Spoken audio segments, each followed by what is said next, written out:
Assalamualaikum warahmatullahi wabarakatuh. Perkenalkan, kami dari Mahasiswa Mobile. Pada kesempatan kali ini kami ingin mewawancarai Bapak bagaimana berkati pada materi nepotisme pada matkul nepotisme kewarganegaraan. Nah, sebelum itu izinkan kami memperkenalkan diri kami masing-masing. Nah, perkenalkan, nama saya Buya. Dan nama saya Ayana Putri. Perkenalkan, nama saya Andi Muhammad Akil. Dan nama saya Muhammad Hafiz.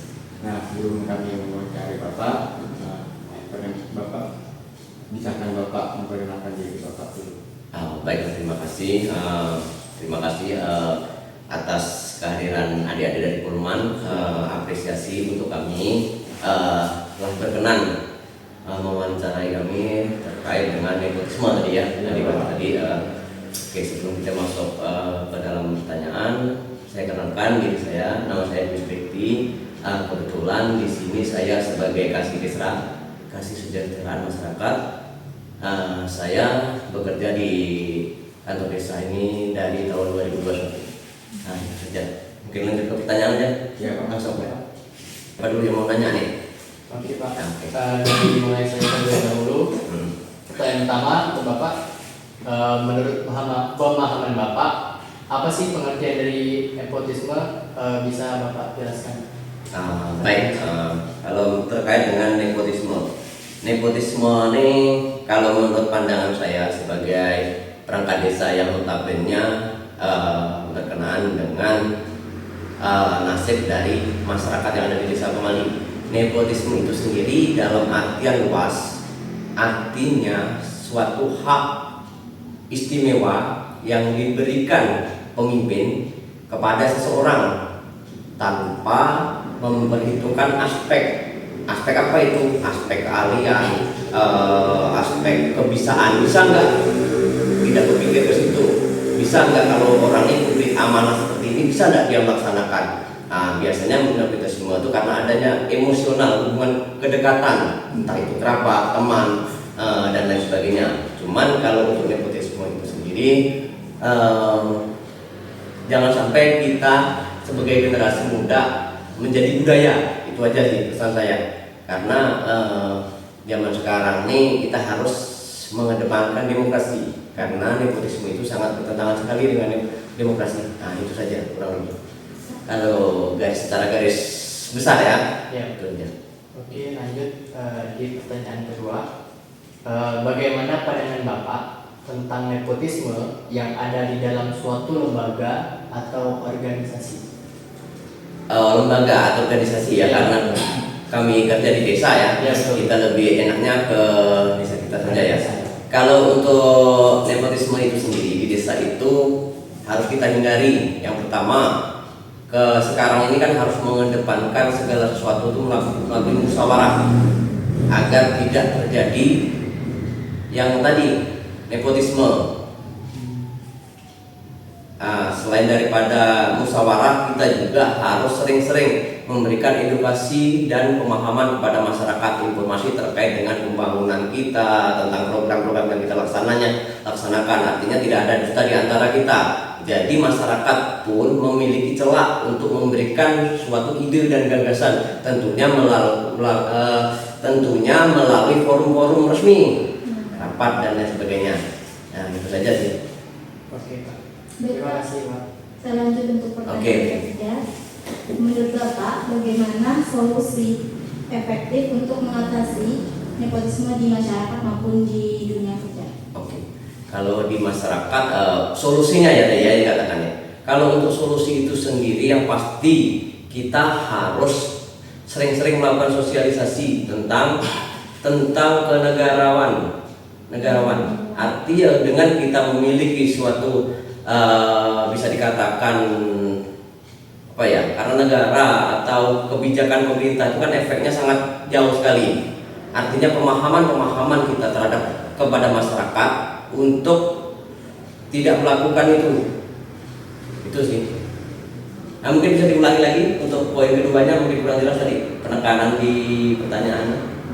Yang solusi efektif. Solusi efektif untuk penekanannya itu sering-sering melakukan edukasi yang pastinya edukasi terkait dengan apa ya, kenegarawan intinya jangan sampai kita tuh mementingkan diri sendiri lah, egois, karena dampaknya terlalu besar.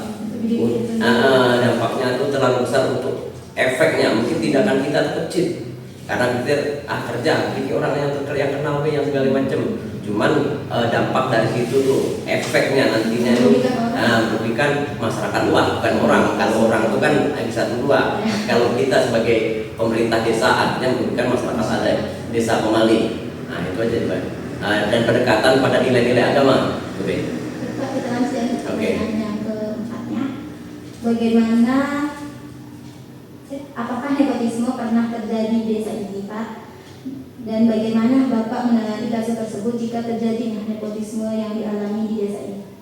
Kalau sepengetahuan saya yang pernah saya alami, nepotisme di desa Pemali dalam ruang lingkup kerja saya tidak ada, karena saya tegaskan sekali lagi, apabila mungkin ada oknum ataupun dari kami di saat kami rapat itu mengarah-arah ke nepotisme, tapi di situ kami tidak pernah tidak mempertimbangkan pendapat orang lain. Artinya memang pada dasarnya awalnya nepotisme, cuman di sini kami dalam ruang lingkup rapat tentunya pasti melakukan suatu kajian tentang ide dan gagasan atau usulan dari peserta rapat itu sendiri, kurang lebih seperti itu. Terima kasih Pak atas Oke. penjelasannya. Terus selanjutnya,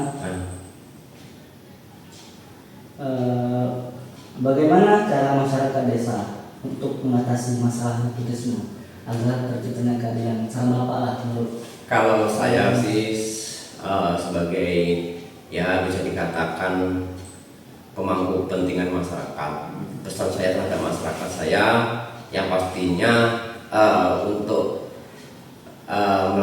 tidak melakukan nepotisme dengan cara memahami, mengerti, memahami dan mengetahui regulasi dan memiliki fondasi moral yang kuat. Artinya masyarakat dengan memiliki fondasi pengetahuan dan lain sebagainya secara menyeluruh, tentunya masyarakat tidak awam dalam hal nepotisme. Artinya seperti bidang proyek, bidang pembangunan atau kebijakan pemerintah, kalau dia melakukan tahu prosedurnya, tentunya kan melalui tahapan-tahapan. Itu aja sih, melalui tahapan-tahapan. Artinya pemerintah, masyarakat mengetahui informasi di papan pengumuman kita, pembangunan tahun 2000 ini. Itu masyarakat harus mengetahui dan respon terhadap itu, ataupun memiliki gagasan, salurkan lewat RT dengan birokrasi kita, jangan di luar birokrasi. Nah, gitu kurang lebih. Untuk pertanyaan selanjutnya, menurut Bapak, apa dampak negatif yang dapat ditimbulkan jika nepotisme terjadi di dalam sebuah organisasi? Wow, dampak negatifnya banyak sekali tentunya. Nepotisme itu bisa dikatakan suatu momok yang menakutkan. Kenapa? Karena dengan kebijakan atau dengan pemberian hak istimewa terhadap seseorang, kalau bisa dikatakan iya kalau memang dia memiliki kompeten dalam bidang itu. Kalau tidak, apa yang akan terjadi pada negara kita ini? Sedangkan orang itu kan kalau dalam hal nepotisme itu tidak memperhatikan aspek keahlian kita, hanya aspek kedekatan, saudara dan lain sebagainya kan. Dengan demikian, apabila nepotisme itu tetap dilakukan dan dampaknya itu sangat besar sekali. Apabila nepotisme itu dilakukan tidak pada tempatnya, memang pada tempatnya juga gak bagus, harus ada kajian khusus. Artinya kajian khusus itu, oh benar gak orang ini berkompeten atas bidang ini, adakan seleksi secara aktual sesuai dengan ilmu keahlian dia. Itulah kurang lebih yang dapat saya sampaikan. Mungkin karena kami masyarakat awam nih, kalau memang dari pihak Polman kedepannya ada penelitian seperti ini, ya bisalah kita koordinasi lagi kan. Ya. Nah, pertanyaan selanjutnya, menurut Bapak, bagaimana solusi mencegah nepotisme dalam suatu organisasi atau lembaga? Mencegah artinya memberikan pengetahuan dan edukasi, pemahaman terhadap diri kita sendiri sebagai pemangku kepentingan, bahwasanya kita tuh bekerja bukan untuk diri kita sendiri atau swasta kan. Ya. Kita kan negeri, dalam artiana kita ini memangku kepentingan orang. Arti ya, untuk mencegah itu sendiri kita harus memiliki jiwa nasionalis. Yang pertama jiwa nasionalis, yang kedua kali pendidikan agama, yang ketiga kali harus bersinergi. Artinya dengan pemahaman tentang, ya bisa dikatakan seminar, kami kan sering mengadakan seminar serta pelatihan tuh tentang pengetahuan terhadap masyarakat kita agar tidak awam lagi bagaimana cara menyalurkan aspirasi dan lain sebagainya. Jadi apabila terjadi yang sifatnya nepotisme di dalam ruang lingkup tempat kita bekerja, masyarakat tahu seperti kita melakukan peneguran dan kita lakukan suatu musyawarah yang tentunya melalui birokrasi yang ada di desa itu sendiri. Nah, selanjutnya berdasarkan pengalaman Bapak, apa yang bisa dilakukan oleh masyarakat agar tidak terjadinya nepotisme dalam pemerintahan desa? Oke, yang dapat dilakukan masyarakat ya. Kalau yang dapat dilakukan masyarakat, tentunya masyarakat itu harus lebih peduli,